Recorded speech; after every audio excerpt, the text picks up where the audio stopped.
Hello friends, welcome to Jyoti tasty treat. Holi recipe series में आज मैं आपके लिए लेकर आई हूँ रोस्टेड पोहा चिवड़ा। और ये बनाना बेहद आसान है। आप इसे लंबे समय तक स्टोर करके भी रख सकते हैं। बहुत चटपटी सी ये स्नैक्स होते हैं। तो चलिए इसे जानते हैं कि ये कैसे बनते हैं। और यदि ये रेसिपी आपको अच्छी लगे तो इसे लाइक कीजिए, शेयर कीजिए और मेरे चैनल को सब्सक्राइब कीजिए। चलिए अब झटपट ये रेसिपी बनाना स्टार्ट करते हैं।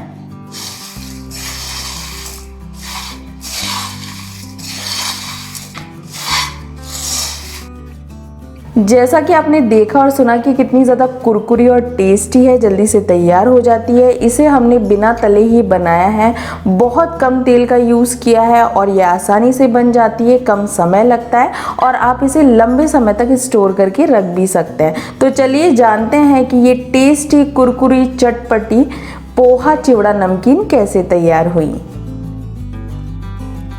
रोस्टेड पोहा नमकीन बनाने के लिए मैं यहाँ पे ले रही हूँ 200 ग्राम पोहा। तो चलिए अब हम इसे रोस्ट कर लेते हैं। ये मैंने नॉन स्टिक की कढ़ाई ली है, इसमें अब हम डालेंगे पोहा। इसे अब हमें रोस्ट करना है बिल्कुल लो फ्लेम पर। तो इसे हमें हल्के हाथों से रोस्ट करते जाना है। 5 मिनट हो गए हैं पोहो को रोस्ट करते हुए और देखिए इसका कलर भी थोड़ा थोड़ा चेंज हो गया है। तो चलिए अब हम गैस की फ्लेम को करते हैं बंद और इसे निकाल लेते हैं। मैंने एक नॉनस्टिक की कढ़ाई ली है और उसमें 2 बड़ा चम्मच मैंने तेल डाल दिया है। थोड़ा गर्म हो गया है तेल। अब हम इसमें डालेंगे मूंगफली। ये करीबन मैंने 3/4 कटोरी मूंगफली ली है। आप कम ज़्यादा कर सकते हैं अपने हिसाब से।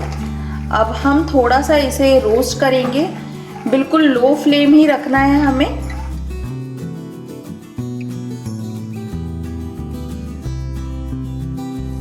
मूंगफली देखिए थोड़ी सी चटकने लगी है। अब इस स्टेज पर हम डालेंगे ये सूखा नारियल। इसको मैंने ऐसे लंबा चॉप कर लिया है।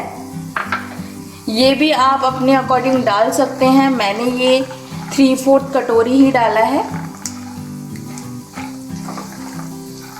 इसको भी अब हम थोड़ा सा रोस्ट करेंगे। 1-2 मिनट पकाने के बाद में अब हम इसमें डालेंगे काजू। ये करीबन मैंने 25 ग्राम लिए हैं और इनको मैंने से पतला पतला काट लिया था।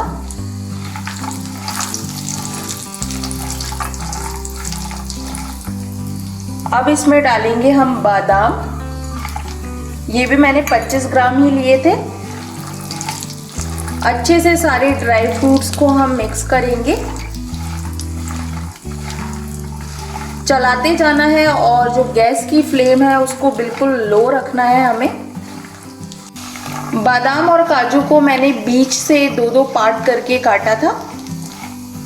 जैसा कि आप देख रहे हैं कि काजू, बादाम और जो नारियल है उसका कलर अच्छे से चेंज हो गया है, सब अच्छे से पक चुके हैं। इस स्टेज पर हम डालेंगे 10-12 कड़ी पत्ते।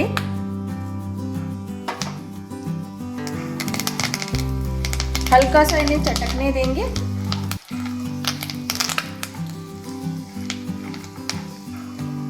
और अब हम इसमें डालेंगे आधा कटोरी किशमिश। इनको भी मिक्स करेंगे। बहुत अच्छी खुशबू आ रही है ड्राई फ्रूट्स की। अब हम इसमें डालेंगे आधा चम्मच हल्दी पाउडर, आधा चम्मच नमक, आधा चम्मच लाल मिर्च पाउडर। इन सबको अच्छे से मिक्स करेंगे।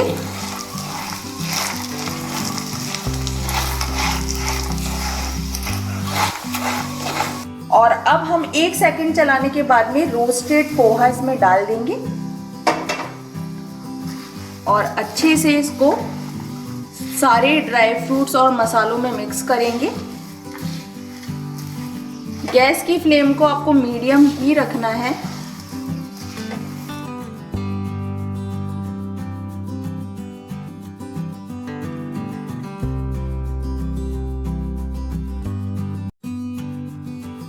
अब लास्ट में हमें इसमें डालना है 2 चम्मच शुगर पाउडर, 1/4 चम्मच अमचूर पाउडर। ये हम इसलिए डाल रहे हैं जिससे जो हमारा चिवड़ा है वो खट्टा मीठा बने, तो ये और भी ज़्यादा टेस्टी हो जाता है। शुगर पाउडर की मात्रा आप कम ज़्यादा कर सकते हैं। यदि आपको थोड़ा और मीठा चाहिए तो आप और डाल दीजिए।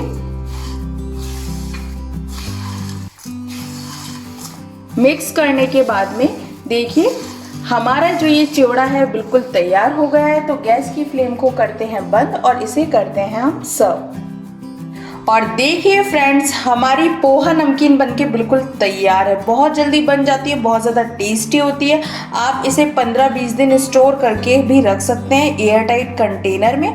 तो इसे ज़रूर ट्राई कीजिएगा और मुझे बताइएगा कि ये रेसिपी आपको कैसी लगी। और यदि ये रेसिपी आपको अच्छी लगी तो इसे लाइक कीजिए, शेयर कीजिए और मेरे चैनल को सब्सक्राइब कीजिए। मेरी नेक्स्ट रेसिपी तक थैंक यू, बाय बाय।